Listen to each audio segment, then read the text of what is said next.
महाराष्ट्र आमच्या पैशांवर जगतो। तुम्ही कोणता टॅक्स आणता? तुमच्याकडे कारखाना नाही, उद्योग नाहीत किंवा खनिजाच्या खाणी सुद्धा नाहीत।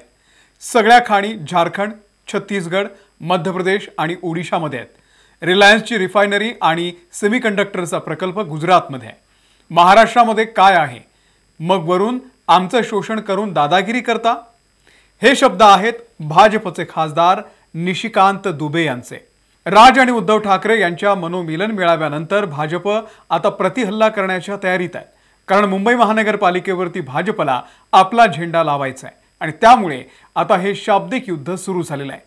पण महाराष्ट्र आमच्या पैशावर जगतो हे शब्द कोणत्याही मराठी माणसाला पटणारे नाहीत किंबहुना दिवसणारे आहेत। महाराष्ट्र हा कुणाच्याही जीवावर जगत नाही, त्यामुळे निशिकांत दुबे यांनी शब्द सांभाळून वापरायला पाहिजे होते। पण आता या सगळ्या वादामध्ये सातत्यानं डिवचण्याचं काम आणि वाद कसा वाढेल याचेच प्रयत्न सुरू आहेत का, असाही सवाल विचारला जातोय। सविस्तर पाहूयात निशिकांत दुबे नेमकं काय म्हणालेत आणि त्यावरून राजकारण नेमकं कसं पेटलंय।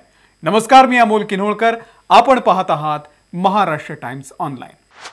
राज आणि उद्धव ठाकरे यांच्या मराठी भाषेच्या निमित्तानं जी आक्रमक भूमिका मांडली त्यानंतर भाजपचे खासदार निशिकांत दुबे यांनी महाराष्ट्रावरती टीका केली। मुंबई आणि महाराष्ट्राच्या योगदानाला त्यांनी प्रश्न विचारले। आगामी मुंबई महानगरपालिका निवडणुकीच्या पार्श्वभूमीवर भाजप ठाकरे बंधूंवरती प्रतिहल्ला करत आहे।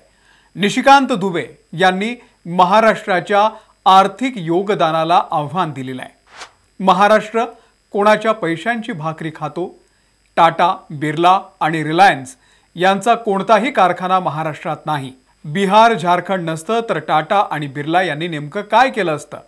टाटा आणि बिर्ला, रिलायन्स हे मुंबईमध्ये टॅक्स भरतात, पण टाटांनी पहिला कारखाना बिहारमध्ये उघडला। असं म्हणत दुबे यांनी पहिला प्रहार केला तो टाटा, बिर्ला, रिलायन्स या अशा मोठ्या कंपन्यांवरती। दुबे यांनी ठाकरे बंधूंवरती उत्तर भारतीयांना लक्ष्य करत असल्याचा आरोप केला। पुढे ते काय म्हणाले आपण पाहूयात। उद्धव ठाकरे आणि राज ठाकरे हे फक्त उत्तर भारतीयांना लक्ष्य बनवतायत।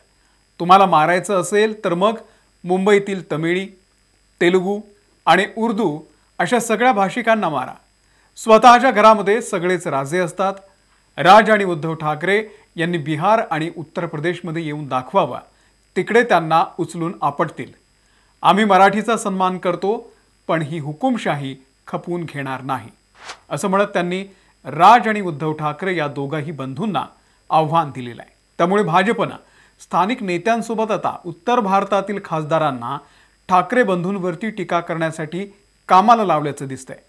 निशिकांत दुबे यांनी मराठी स्वातंत्र्य सैनिकांच्या योगदानाला देखील स्वीकारलं।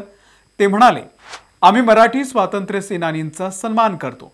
मराठी स्वातंत्र्य सैनिकांचं भारताच्या स्वातंत्र्य लढ्यामध्ये मोठं योगदान आहे। मात्र आज महाराष्ट्रामध्ये वोट बँकेच्या राजकारणाला सुरुवात झालेली आहे। उद्धव आणि राज ठाकरे सध्या जे करतायत त्यापेक्षा खालच्या दर्जाचं काहीही असू शकत नाही। आम्ही याचा प्रतिकार करणार। दुबे यांनी ठाकरे बंधूंना माहीमच्या दर्ग्यासमोर जाऊन हिंदी किंवा उर्दू भाषिकांना मारण्याचं आव्हानही दिलं।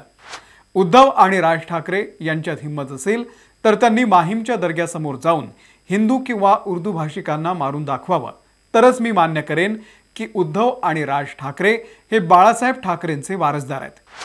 दरम्यान मराठी भाषा न बोलणाऱ्या परप्रांतीयांना मनसे कार्यकर्त्यांनी मारहाण केल्याच्या घटनेनंतर दुबे यांनीही प्रतिक्रिया दिली आहे। आपल्या घरामध्ये कुत्राही वाघ असतो असं म्हणत त्यांनी दोघाही बंधूंना डिवचलंय। त्यामुळे मनसे आता निशिकांत दुबे यांना नेमकं कसं उत्तर देणार ते पाहणं महत्त्वाचं आहे। आता ज्यांना माहिती नाही त्यांच्यासाठी नेमके हे निशिकांत दुबे आहेत तरी कोण? निशिकांत दुबे यांनी 2009 मध्ये गोड्डा मतदारसंघामधून पहिल्यांदा लोकसभा निवडणूक जिंकली। 2014, 2019, 2024 मध्ये सुद्धा ते याच मतदारसंघातून विजयी झाले। ते लोकसभेसाठी भाजपचे प्रमुख वक्ते म्हणून ओळखले जातात। त्यांनी वित्त, लोकलेखा, नियम, प्राक्कलन आणि त्यासोबतच पर्यटन व संस्कृती मंत्रालयाच्या समित्यांमध्ये सुद्धा काम केलेलं आहे। 2025 मध्ये त्यांना त्यांच्या संसदीय कामगिरीसाठी संसद रत्न पुरस्कार सुद्धा मिळालेला आहे। संसदेमध्ये अतिशय मुद्देसूद भाषण करण्यासाठी ते ओळखले जातात। पण महाराष्ट्राच्या बाबतीत त्यांनी जे वक्तव्य केलंय, जी गरळ ओकलेली आहे, त्यामुळे ते खरंच अभ्यासू आणि मुद्देसूद बोलतात का, यावरती शंका घेतली जाते। आगामी मुंबई महानगरपालिका निवडणुकीच्या दृष्टीने राजकीय वातावरण तापलेलं असताना भाजपच्या या आक्रमक भूमिकेमुळे राजकीय वाद आणखी वाढण्याची शक्यता आहे। ठाकरे बंधूंच्या भूमिकेवरती भाजपनं जोरदार प्रतिहल्ला चढवलेला आहे।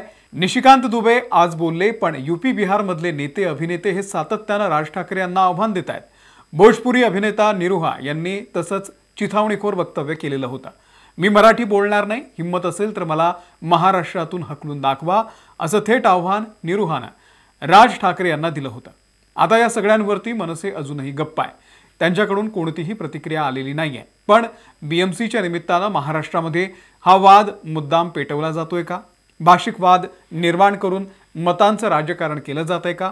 अत्यंत संवेदनशील विषयावरती अशा पद्धतीने व्यक्त होऊन वातावरण बिघडवण्याचा प्रयत्न होतोय का? अनेक सवाल आहेत।